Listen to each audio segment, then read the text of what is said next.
Hi there everybody, Aaron again, and we are going to start looking at the mission editor today. So there's a lot in the mission editor and what it does and its general overview. So I'll make this video as concise as I can, but there's a lot of stuff to cover even in a general sense. So I've made a testing mission. You can create a new mission. It's easy, edit, delete. So we're just going to choose this on the map that I was telling you about that I added to the Steam workshop. So again, check it out, runway to pathway, great map. So I'm just going to load this up. Alright, so just depending on what your map looks like, you're going to load into wherever. Just to get our bearings here, so same as before, right click, move around, zoom scrolls in and out, kind of hard to see when there's no land around really. Let's move over to some land. So if moving around seems a little slow, click the shift button, moving around becomes very fast. So it's just a lot easier to navigate large terrains that way. And so zooming in and out with the wheel, very handy. And so with the little 3D cursor, I guess, in the middle of the screen to manipulate it, there's a few keys that you can use to make it work. The Q key will make it turn counterclockwise, and the E key will make it turn clockwise.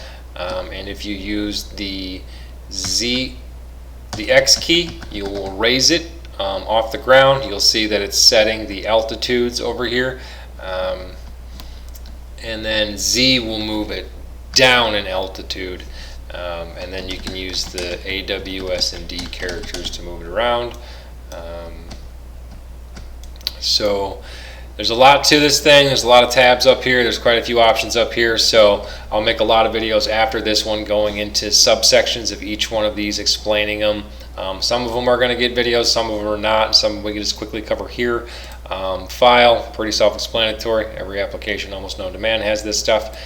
Edit.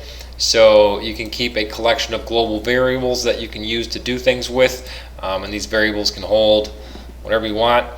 As far as I'm pretty sure just basic values. I haven't really used one yet, but being a programmer, I can pretty easily think of just you have a collection of global values that you can use places, and so you can access them and store values and do other various things with them. And then here, this is going to get a video of itself because there's actually a lot going on here. But a title, a description of whatever you're doing with the mission / scenario that you're making. You can assign an image. You can pick a specific vehicle.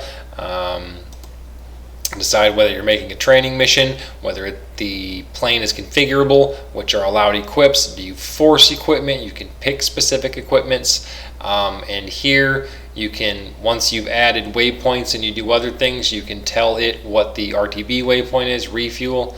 Not 100% sure what bullseye is, but again, still a relative noob myself. So this is going to really be a lot of the description, and the other one is the briefing. This is what you see when you're at the beginning of the mission, once people have downloaded it from the Steam workshop. Base budget for whatever you're doing. You can pick the environment, morning, day, or night, as the normal options that we have here. You can let the user pick if they would like. Choose to save anywhere, or when a rearm, or there just is no option. Choices about the number of saves that you can do. So a lot of options that you can pick underneath here to make your mission that you're designing do different things. And so this is a very important section of the editor that we'll use more later when you get to kind of finishing up a mission and you're deciding to actually start bundling things together. View, mini-map, this is extremely helpful for large areas, small areas, whatever, so you can see where you are. Very helpful at times. And then the other one is going to be the fact that you can just simply recenter on the map. I don't normally do it a whole lot. I just usually kind of click on the map and just go to where I want to go. It's much easier that way, I find. Basic tool, this is very, very, very helpful. So when you need to figure out relatively how far something is, did my cursor break? Here we go.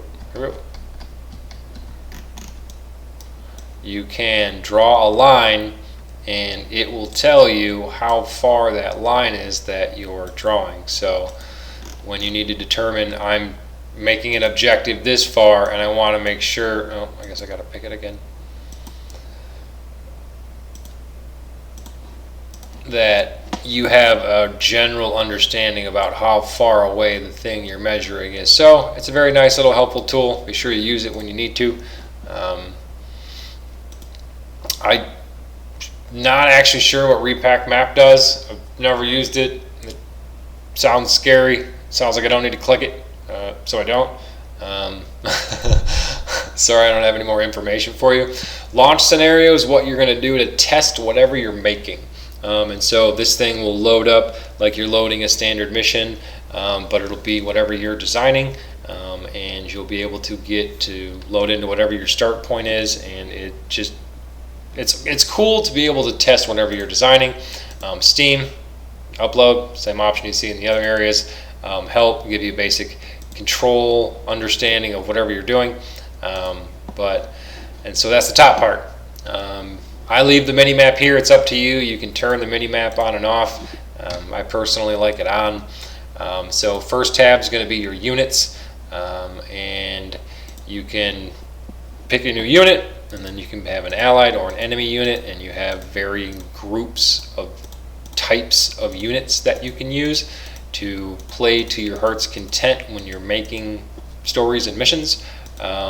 Same thing with the enemies. So it allows you to build dynamic options, objectives, and waypoints for story content. It's easy to do. Group things. This is easy to see where the enemy and friendly makeup structure is for who's in a group. You'll see once you start adding units, then you can group those units, so they're easy to manage, and you can plan that kind of stuff into working through whatever scenario you're putting together for the person to play, so that you can call on Tango group to do something or the Sierra group to do something. Paths. So a path is it is what it sounds like. So it's important to know where your cursor is at all times. This is key, and wherever the center of it is where you're going to be placing objects, waypoints, or whatever it is that you have selected on the right. So when I choose to say new point, you're going to notice that there's this floating point wherever I was before. So when it comes back to pathing though, I can just move down a line, and this thing will pick and connect the dots for me. And then quick note about what you saw there. So if you hold shift and then you scroll, it will raise or lower the thing as well. If you don't want to use the X and Z keys, hold shift and scroll click, or just scroll on the mouse, and you should be able to adjust your height. Easy way to do it that way as well. And so pathing allows you to tell enemy planes where to go. Friendlies where to go. You can auto nav on paths too, so they become very helpful for missions. Very cool little tool to help guide your mission along. Waypoints, kind of general simple thing as well. You make a new waypoint, and then you can specify this waypoint as something special. So for example, if you make a base and then you want that base to have a waypoint so that you can tell the user to go back there and they can show that waypoint, these are what accomplishes that, is that actual waypoint. So you'd build a base on the ground, and then I think I have one over here. So let's delete this really quick as a quick example. This is the cool part to my map that I made over here for the runway to pathway. Nice little cool. Trust me guys, it's fun to fly in. You should definitely check it out. I enjoy messing with it a lot.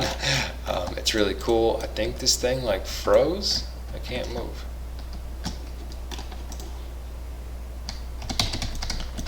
At all.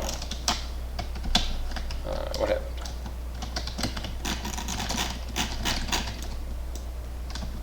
Here we go. There we go. I don't know what happened. That's what I wanted. So I want to go this way. So again, that's really fun to fly in. But back to what I was getting to. So if I wanted to guide the user to this base for some kind of purpose, I would just put a waypoint there. And the user would be able to, so whenever I make that waypoint, whenever I then say make an objective, which we'll get to later, you can then specify an active waypoint so that the user knows where to go for that objective. Really cool way to help guide the user. Events, this is where things can get really complicated, but this is the mechanisms that you can really make the game do things on. So there'll be a lot of tutorials on the timed events, the triggered events. I actually haven't used any sequence events yet, so but I assume they'll be pretty cool whenever I get to needing to do kind of routines or something like that. So this is going to be a whole complex topic unto itself. Same thing more really with objectives. This is how you obviously give the player something to do, and making objectives can get really complicated. It can get easy. It really depends on how you need to set stuff up by attaching actions. So all this might seem really complicated, but again, there will be a tutorial on it later. So for now, I'm just going to delete it and move on. Bases, here is where you can manage your bases. I actually thought you maybe could have added bases in here, but because I'm still relatively new to the whole thing, you might actually have to add the bases in the editor. So I stand corrected from one of my previous videos, I think, and I can't add bases. So make sure you add bases in your map editing and you manage the base in the mission editor. So I apologize for my earlier misspeak in a previous video, but yeah, anyway. Just remember that.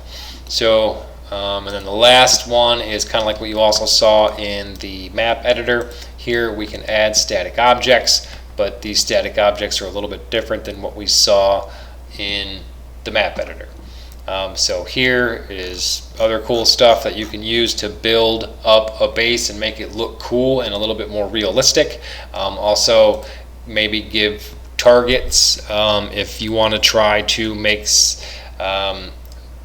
the enemy's going to blow this up, and if they blow this up, you lose.